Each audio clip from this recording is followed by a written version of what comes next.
the energy, as almost every entrepreneur feels, gets sucked in and you're just constantly outputting and you're so excited. However, there were days where I was falling flat on my face and felt like I could not be peeled up because every single ounce of my brain cells and my energy had been laid out into this project, my daughter, my family, and taking care of myself was often last. So what that looked like was maybe I would get up a little bit early, do some yoga, say that I did a good job, try to eat healthy, drink a lot of water throughout the day, try to have calming tea or breath moments in the midst of serving customers and ordering inventory and making sure that my daughter was getting homeschooled and checking in with staff, and then running around all over the place. And eventually it did lead to burnout.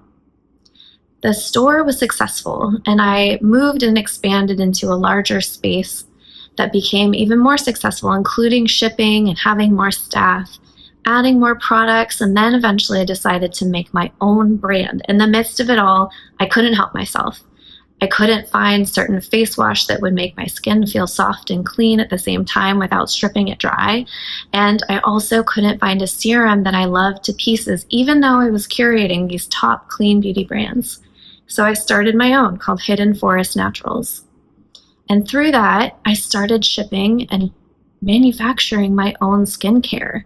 And of course, it couldn't just be basic and in some, simple packaging. I wanted it to be elegant and elevated, and so I poured myself into that as well.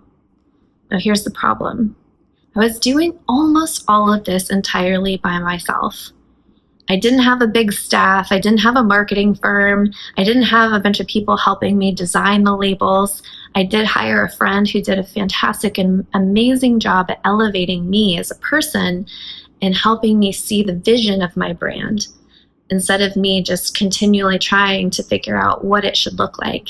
I will forever be grateful to her for showing me that process of what it looks like to build a beautiful brand with the colors and fonts and all of the things. And I learned so much from her in that process too. My brand, Hidden Forest Naturals, took off. And during COVID, it became the predominant source of revenue. And then I had to make a choice. Do I keep a retail store open during a time where everything was shut down, or do I focus on a brand that was growing fast and being ordered from stores all over the world? The tough decision came where I shifted to just the brand Hidden Forest Naturals. And while I recognized and felt regret, I was probably letting many of my customers down